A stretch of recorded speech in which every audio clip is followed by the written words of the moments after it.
Hello everybody, this is just an update on my 650 Interceptor.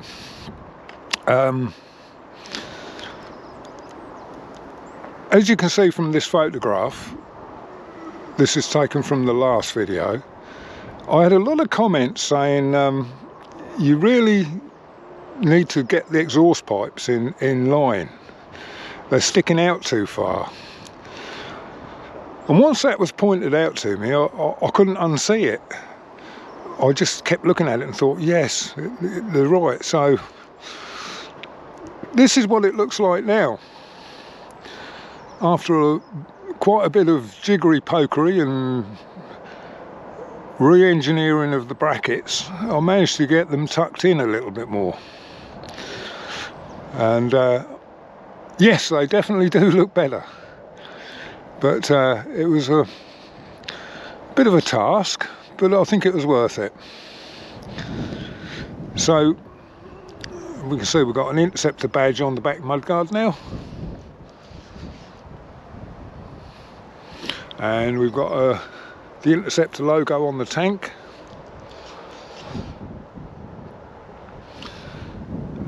Still haven't changed the handlebars, still haven't changed the shock absorbers, but they're next on the list. And I might actually lose the Interceptor badges off the sides. I might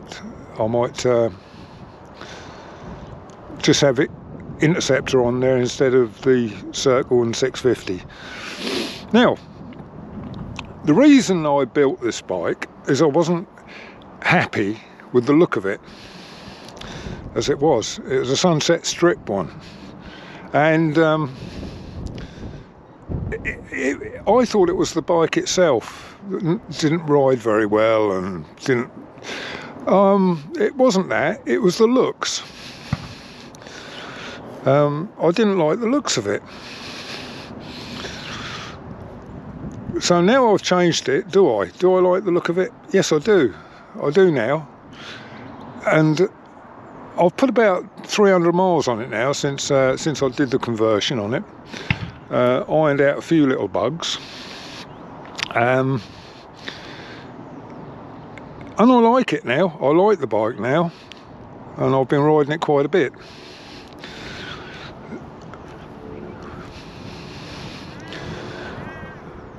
I think it looks more like an Interceptor now than it ever did. Hello, pussycats, come to have a look. I based this on my Mark 1A Interceptor, which has got the wrong mudguards on it anyway, but I still like the look of it. This is, I'll put a picture of it up now, and also my Mark II Interceptor. It's a combination between the two really to suit this bike. I've achieved what I wanted to do.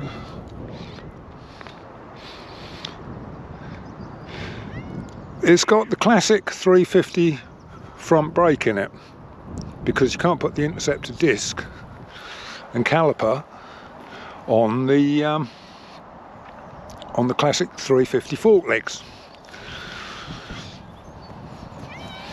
So it was a bit of a struggle to get these forks in here, and I'll tell you for why.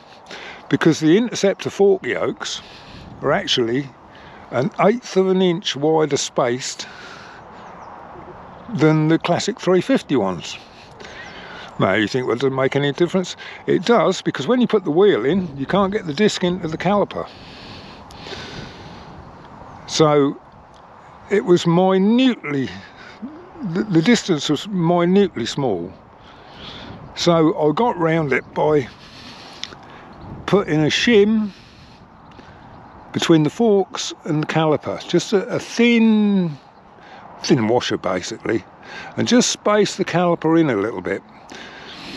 Because if I made the wheel spacer shorter, so the disc would go into the caliper, the wheel was not in the middle, so that caused another load of problems. But I got round it. The ABS all works nicely now, which I hoped it would. People are going to say, oh no, but it's only a 350 disc, it won't stop that Interceptor. It does, and you can get the ABS to come on. You can't do better than that, can you? Bearing in mind that the Interceptor doesn't weigh much more than the classic 350. Not really. So the brakes are well up to the task, or the brake, I should say, is well up to the task. Passed on the MOT, put it on the rollers, and did the squeeze test, and it locked up the front brake. So that's fine. I was a bit dubious. So I thought, oh, I don't know, it's a bit of a smaller disc, and but it works a treat. It really does work a treat. Got a lot of polishing to do on this bike yet. I've got one leaky fork seal, and I think that's probably because I had the forks to bits so many times. I've probably nicked the seal, so I've ordered another set of fork seals and I'll put them in. Then that'll be sorted out. So it's a 19-inch front wheel instead of an 18-inch, and I was very careful to make sure that the overall height of the tyre from the ground to the top of the tyre was the same as the 18-inch, because if I didn't, it would alter the speedo. And I've done all the tests, and the speedo is still reading absolutely spot on because it's the same diameter. So that's it really, that's the update so far. Still got the shock absorbers to do. I've got some shock absorbers to put on there, but I need to make some adapter brackets for them.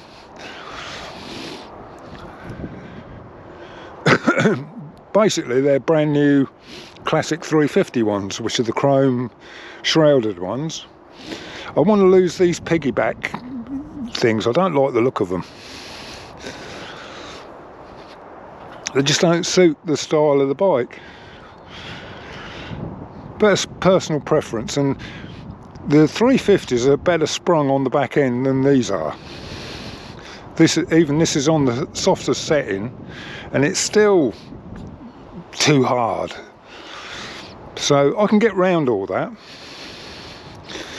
I've just given it an oil change and set the valve clearances at 3,000. So we'll be putting some miles on this bike now. Yes, they do definitely look better. Tucked in, those silencers definitely look better. So thanks for pointing that out, whoever it was. Quite a few people actually.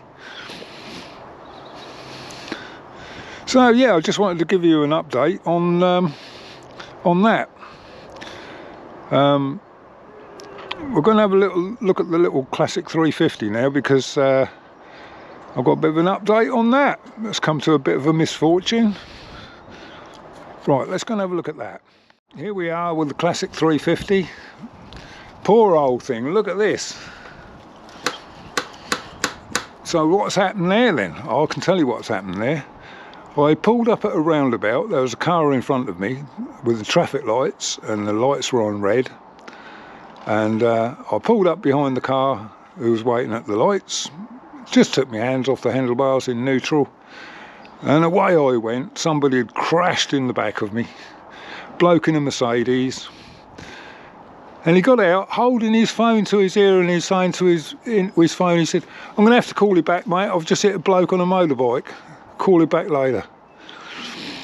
So I said, that's why you've had your, you weren't even looking, were you? You were so busy on your phone, that's why you've run in the back of me.